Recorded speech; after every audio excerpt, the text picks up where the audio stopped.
Hey there, aficionados. Kevin here from N.O.A.H.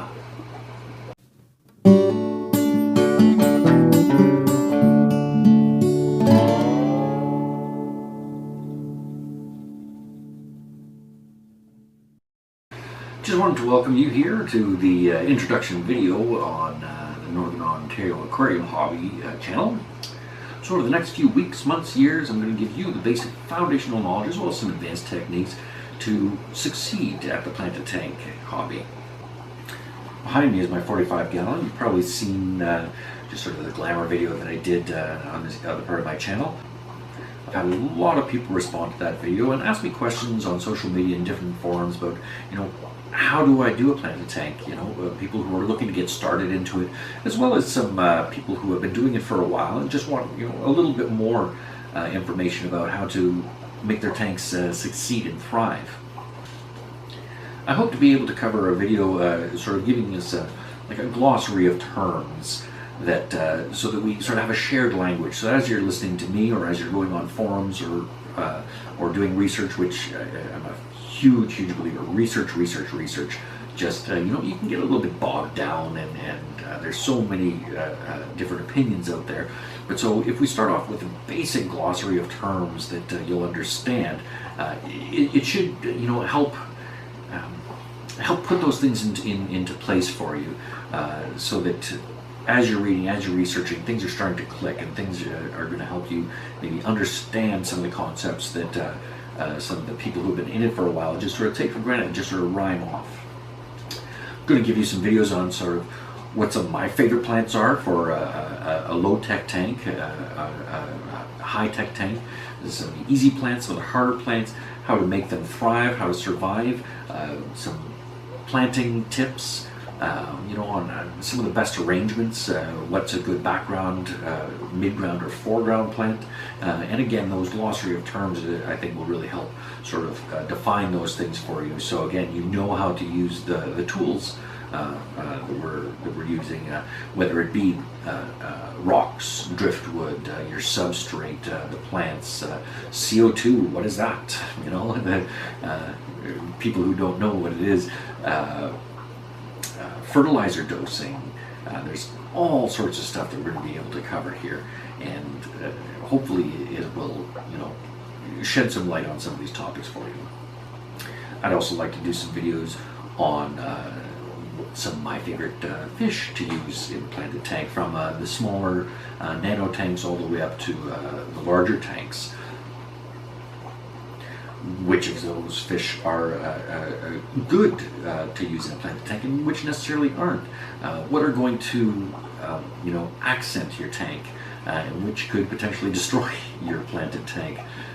So I'd hate for someone, to set up this beautiful tank and then plunk the wrong fish in and have it all go to waste.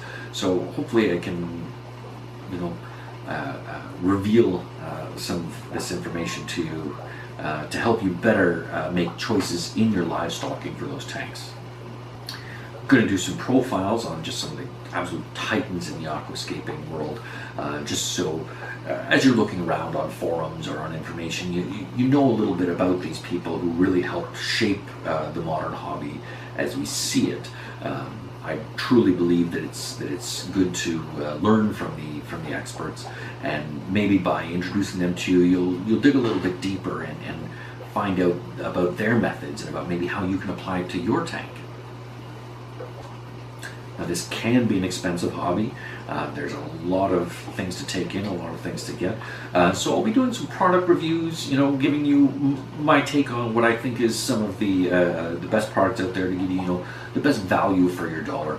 As well, I'll give you some instructions on how to do some do-it-yourself projects that will cut the cost and allow you to progress in your tanks without necessarily having to, break the bank or spend every dollar that you have on it. There's also going to be some videos on how to source materials for your aquarium out in the wild. There's a lot of great stuff that you can find at your local fish store or online sources. But you know, out in nature, you can find aquatic plants that will survive in your tanks. You can find driftwood. You can find rocks to do your aquascaping. You just have to be very careful that you follow the proper techniques in order to not introduce bad toxins or anything into your tank that's going to be harmful to it in the long run. So it's something that I do quite a bit, sourcing natural materials out there. And so I'll show you the best ways and the safest ways to go about doing that. So over the coming weeks, I'm going to give you some videos that'll give you this, they'll cover the basic elements necessary to create a beautiful planted tank. We're going to look at designing a tank right from the ground level up, and that way people who are new to the hobby, as well as again people who've been at it for a while, we'll be able to pick up tips and tricks on how to make how to have the most success out of their planted tank. I want to give a quick shout out to Mike and Sierra over at Aqua Nut. They're the ones who sort of just give me the kick in the butt to get out there and get these videos. So definitely click the link to their channel below. They've got some great videos on the aquarium hobby, and maybe we'll see them pop up from time to time. Maybe I'll go over on their channel. We'll do a little bit of collaboration. They just started out a planted tank, and I was helping them a little bit with that. And maybe we'll do some sort of cross pollination here, and I'll help them, they'll help me, and we'll sort of spread as much information as we can to all of you. So once again, hit that subscribe button down there. Stay tuned for all of the most up-to-date news on tips and tricks. Come back anytime, spread the word to anyone that you know that might be interested in the planted tank hobby and want to get into it.